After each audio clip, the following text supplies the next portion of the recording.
subject is based upon what we're going to do about it.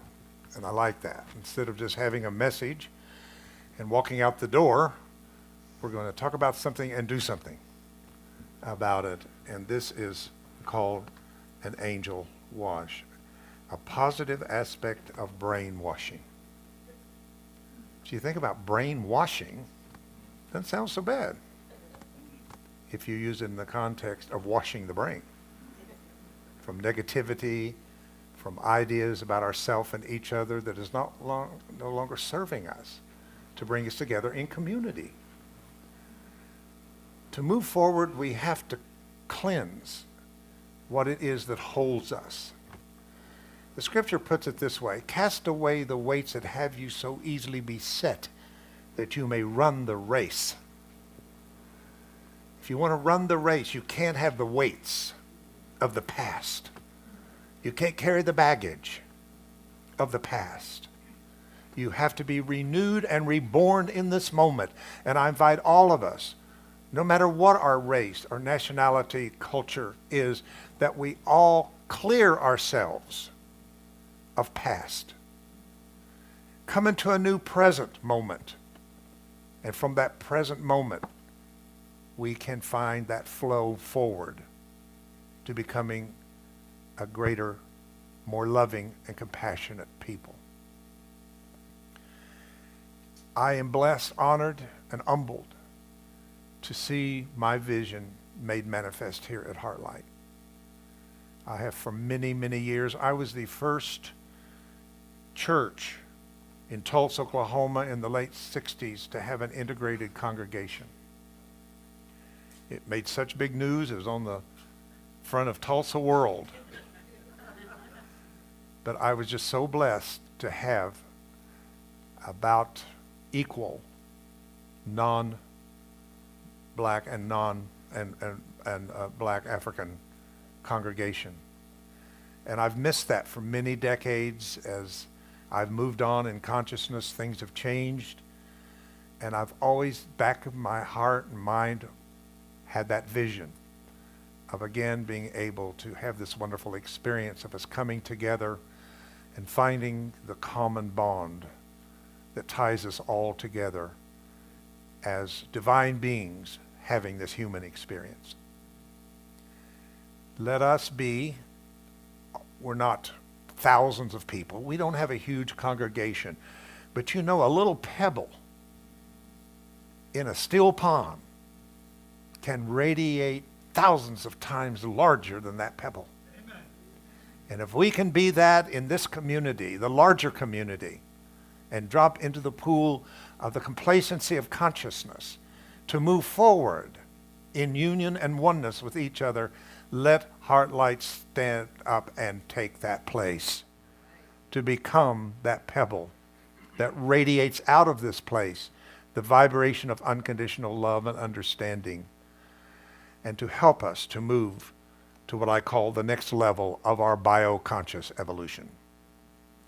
We all need to become new creatures in Christ, reborn, letting go of all the past that haunts us in the memories, the holes of our memory that the ego constantly uses to reinforce, I'm not you, you're not me. Because our bodies are different. Our skin color is different. Many things are so different. It proves the ego's agenda of divide and conquer. But today there is a rising up of an awakening consciousness in us that is transcending us into that place. The last thing that she sung is, I go to prepare a place for you. That's a quote from Yeshua, who said, I go to prepare a place for you, that where I am, you may be also. And I believe with all my heart that that place was just out of this third, fourth dimension time space, what I call fifth dimension, where the Christ presence awaits for us. You know, we used to use our prayers to try to pray it down. In the church I was raised in, we was trying to pray the Holy Ghost down. We was trying to pray the love down. Trying to pray the peace down. We never thought about raising our vibration to it.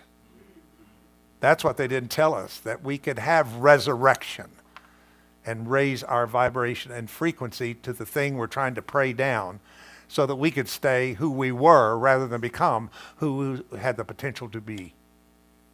So let us keep the vision as we move forward. So just for a moment, imagine having two angels, one on one side, whispering messages of love into your ears. This is the experience of an angel wash. Two individuals, angels, confirming that you are God's beautiful whole creation. An angel wash is a symbol of baptism. It is a clearing of beliefs that are not in alignment with truth or our authentic self. A washing away of false beliefs and misconceptions that we have needed to believe in order to validate ourselves. This can be done not only on just a spiritual but on a scientific level as well. We have taught here by many of the workshops that Soma Energetics has done. We've taught you about the brain waves. How many know what those brain waves are? Could you just name them? They're good. Alpha, beta, theta, and delta.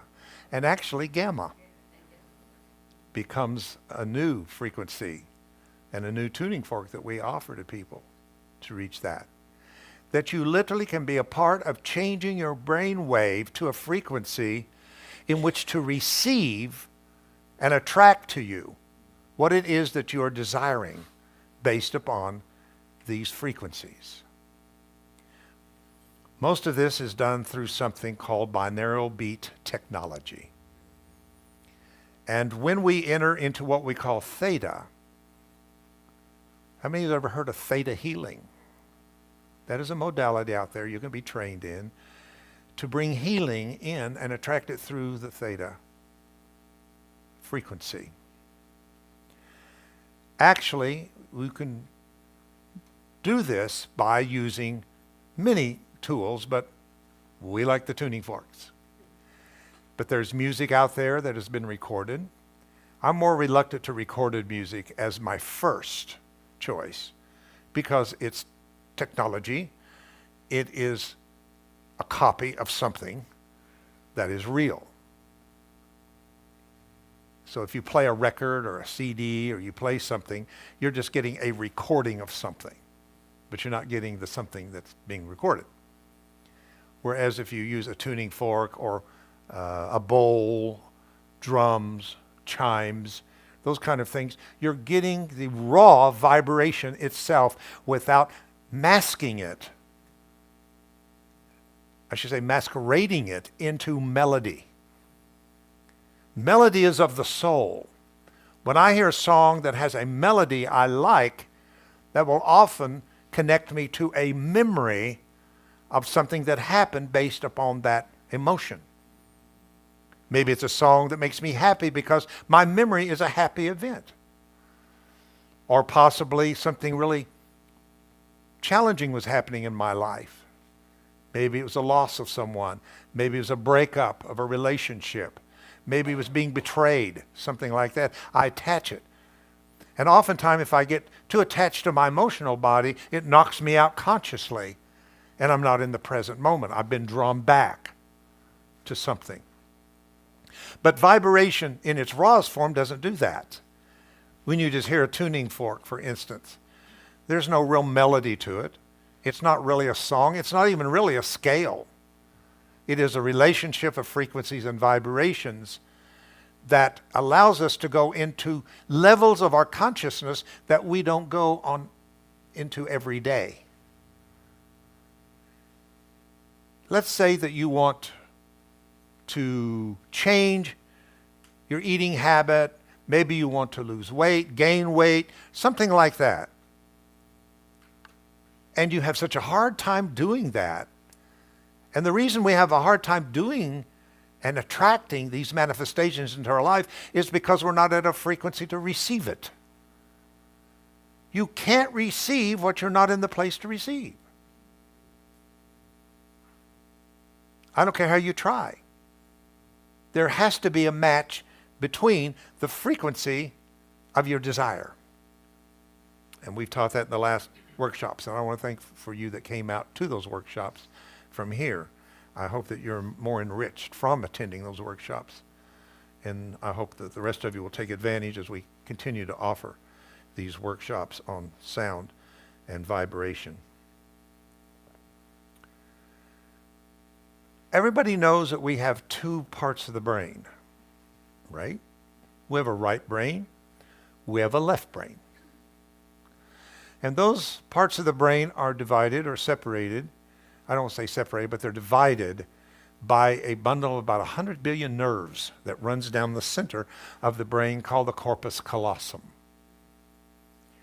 Your right brain would be what you would want to be in if you're more creative, if you're more an artist, let's say. You're creating something. Now, if you're an accountant or you're working with numbers and math, you'd want to be on the left side of your brain. So there are people that are dominant more right brain. There's people that are more dominant left brain. But the goal is to be whole brain.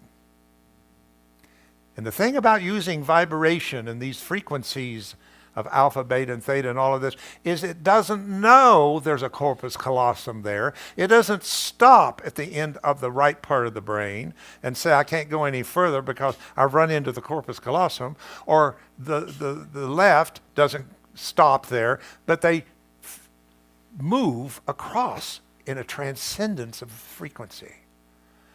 So that means more right becomes more left, and more left becomes right until there is a coupling. That's what it's called, coupling of the right and left.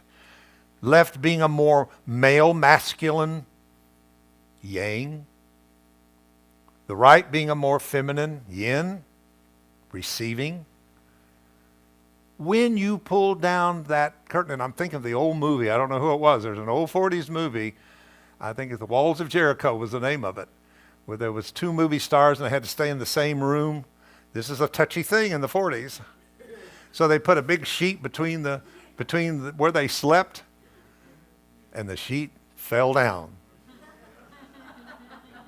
And this is what vibration can do. It can bring down that divides and separates us from being whole beings to having the ability.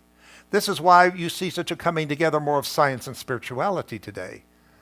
Whereas religion was not open to science, spirituality is, because we are entering into a place in which we are more whole-brained as spiritual beings rather than just religious beings. So theta is 3 to 7 hertz. That's very slow, but that means that between 3 beats a second to 7 beats a second puts you into theta. This is associated with increased recall. Where did I put the car keys? Where did I park the car? But when you get in the parking lot and you don't know where the car is, pull out your theta tuning fork. Maybe you'll recall. I don't know. Possible. Creativity, imagery, visualization. When we do visualization here, we really should play that frequency and vibration before we go into the visualization. We would receive what's in the visualization easily rather than just listen to it and decide if I liked it or not. It's not about whether you liked it or not. It's about what we are doing that we want to accomplish. We should leave here every Sunday, every meeting that we have, with something different than we came with. We need something different to go out into the mundane, into the world, into the very everyday challenges of life and situations, and have access to a part of ourselves that was not accessible before.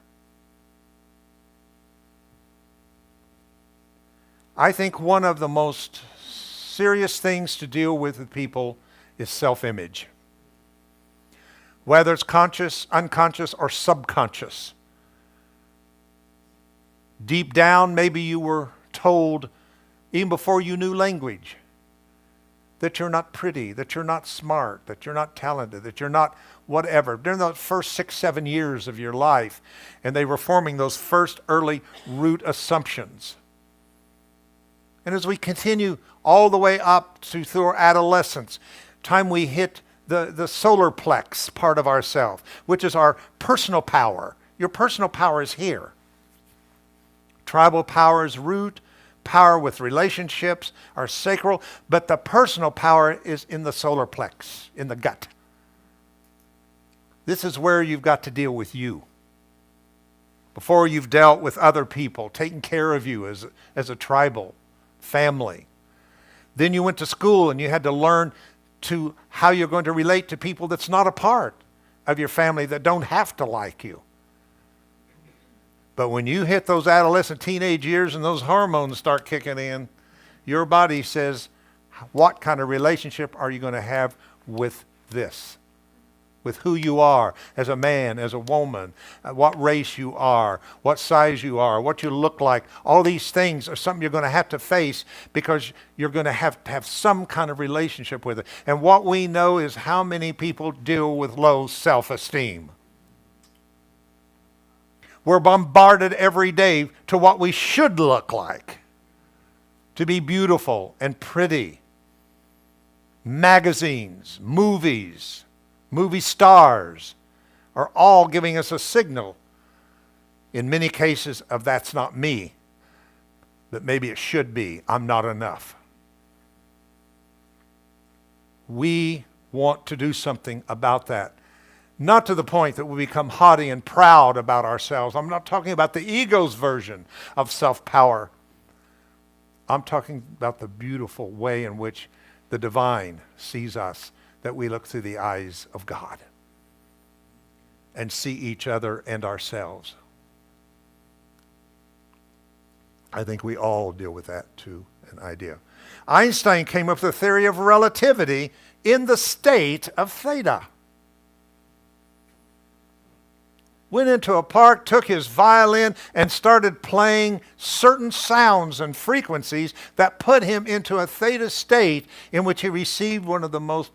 This I learned a few years ago when we were living in Columbus, Ohio. I was speaking at a Sand, Sea, and Spirit, it was called.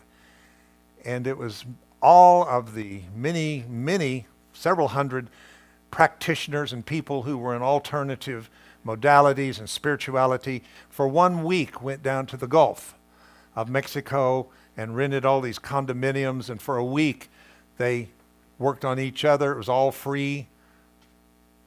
There was speakers, there was all kinds of ceremonies, and one of them on the beach was an angel wash. And I was so blessed to that I came back to a retreat and gave it to the people, and it was so powerful. Angels are not just beings with wings. I love the art and the picture of them, but that's not always what an angel is. First of all, the word angel comes from the Greek word that means messenger. And you have aspects of yourself that you need to listen to, because there's messages that can protect you, guide you, lead you, and keep you out of a lot of situations that are not going to be the best for you. These are angel thoughts. The Essene says that angels are actually the moment that divine thought charges and penetrates into human thought, releasing a charge of energy in the form of light, and it goes like this. That looks like angel wings. That epiphany, that moment, divine mind penetrates human consciousness in the form of a knowing, guidance. This is also angels. The Bible is clear that angels can be among us and we not know them because they took on human form. They're called angels unaware. It could be that person that annoys you when you stop your car at an intersection that has a sign. It could be an angel. Could be. Maybe not. But angels can show up in so many different forms in so many different ways. Then there's the famous saying, you are the angels that you're looking for. We are the angels that we are seeking for. Are we all, in one form, angelic beings taking on human form? Time to let your heart light shine. Time to let your heart light shine.